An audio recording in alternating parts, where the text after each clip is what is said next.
Hey everyone, I have a quick announcement before I start the video.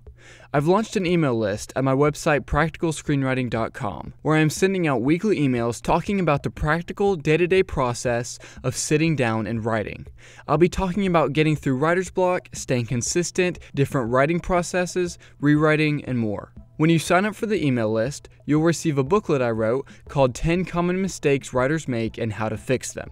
It's a short, practical guide to understanding your story's problems and finding the solutions. If you're interested, the link is in the description below.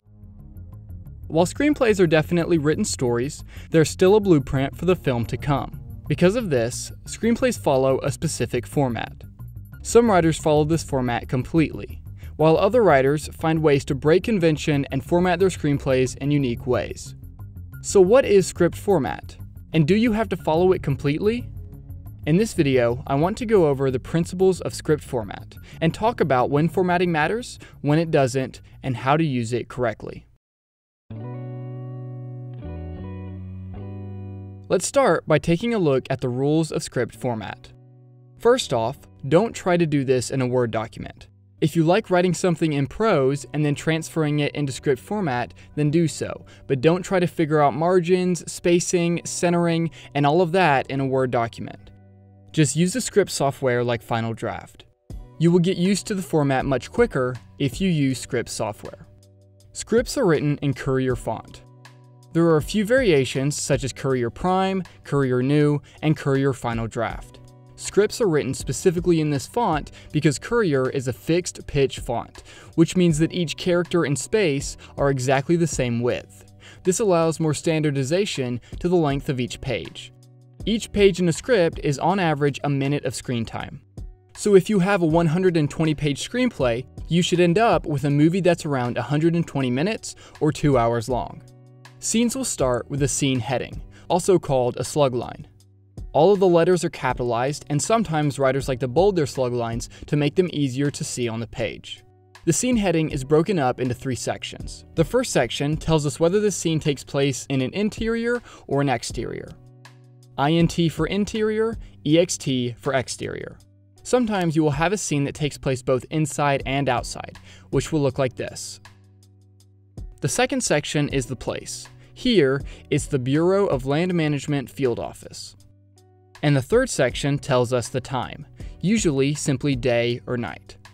The scene heading exists to help those actually making the film understand where to film and what time of day. It helps producers know what sort of location is needed for this scene, and it will tell the crew the time of day, which will help them light the scene correctly.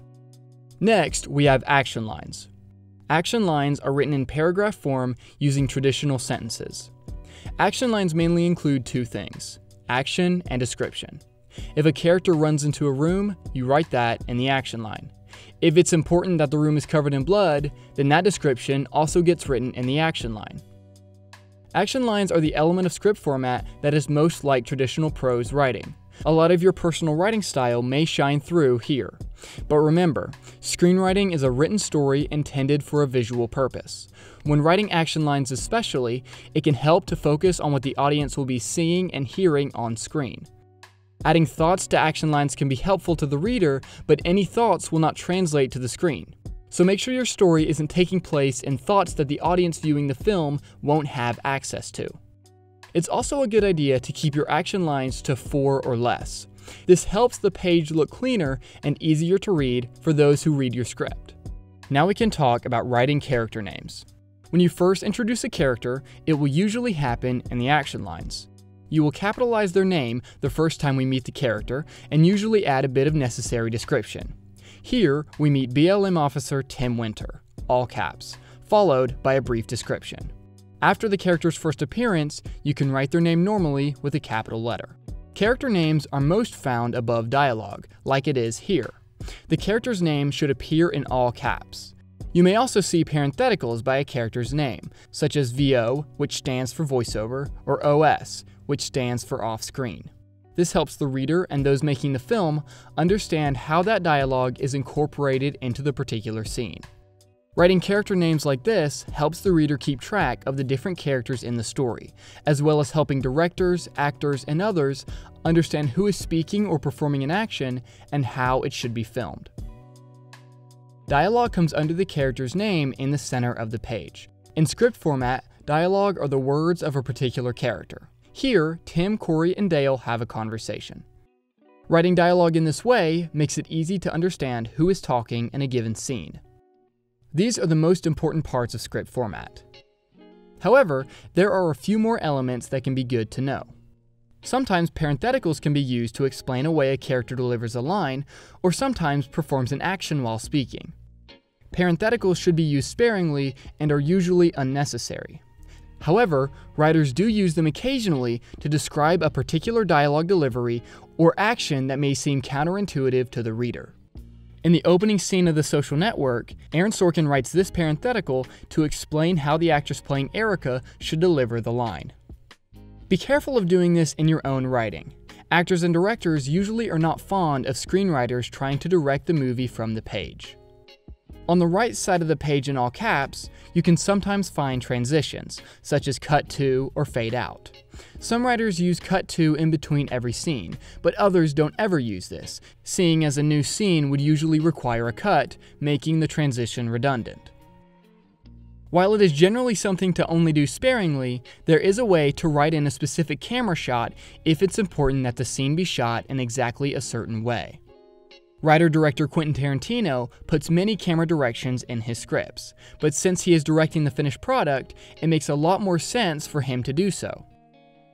Camera shots are placed into scripts in different ways. There's a few examples on this page from Inglourious Basterds. We have an example that says camera in all caps, then a description of the shot. We also have dolly shot in all caps, describing a particular type of camera shot. On the next page, we have CU Shoshana in all caps. CU stands for close-up. So as you can see, there are multiple different ways to add camera shots to a script if it is necessary to do so. That's really all there is to it. Other minor tips and tricks will come from reading screenplays and getting used to how they look. Now that you have an understanding of how a script is formatted, let's talk about when script format matters, when it doesn't, and how it should be used. Script format helps the makers of the film figure out how to turn this piece of writing into an audio-visual story, so the format is necessary and has a purpose.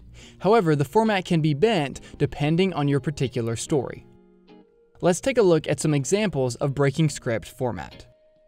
The Social Network screenplay is 163 pages long, much longer than a traditional script. The final film ended up only being 2 hours long. Sorkin knew that his script was fast-paced and dialogue-heavy.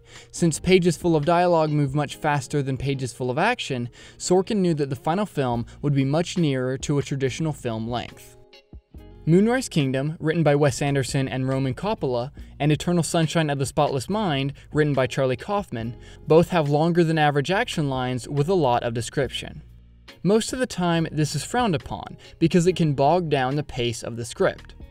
Wes Anderson is able to do this because he's going to be directing the movie, which means he has a lot more liberty with how he writes action and description on the page.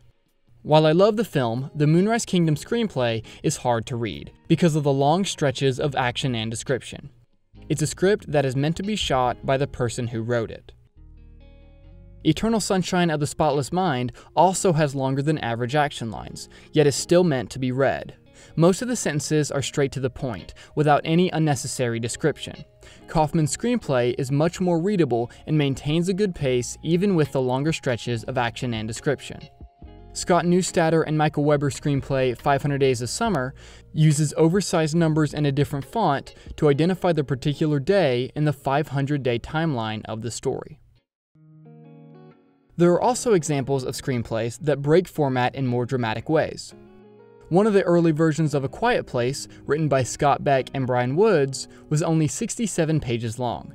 Not only that, but the script also used different fonts, pages with only one word or even a single number, using shapes beside action lines, handwriting, and even images such as a Monopoly board, button pins, and an image that compares the size of a wind turbine to the Statue of Liberty and a 20-story skyscraper. I've never seen a script break so many formatting conventions like this one. But here's the catch. This script didn't do a great job of telling a story, but it did a great job of setting a tone and feel for the story. The script went through many more revisions, but the essence of the tone and feel was present in that early draft. A Quiet Place is a fascinating case study in looking at a script that breaks formatting conventions to achieve a certain tone. And this can be a good thing to do. By freeing yourself of the rigid formatting rules here and there, you're also allowing your mind to kind of be a little freer about what could possibly happen in this movie. Script format has nothing to do with how good or bad your story is. However, John August, the other co-host of Script Notes, said something that is absolutely correct. Yeah, and all the rule breaking in the world will not help you if your writing is not fantastic. Some writers like to break script convention just because they want to break a rule. That's not a good reason. You can definitely bend script format to your story, but you should only do it if the story calls for it, and most stories won't. Ultimately, script format is nothing but another way to write a story. If you're trying to rigidly follow script format, or you're thinking of breaking convention, Craig Mazin offers up a question you should ask yourself. Will this help the people making the movie deliver what you want them to deliver? Simple as that. Mazin is absolutely correct. When thinking about formatting, that is your main focus. Will this help the people making the movie deliver what you want them to deliver? Write a lot. Get used to script format. And remember to always focus on writing a great story before worrying about formatting rules.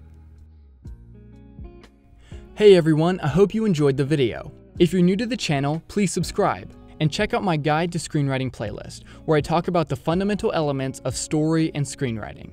And again, if you're interested in the email list, the link is in the description below. Thanks for watching.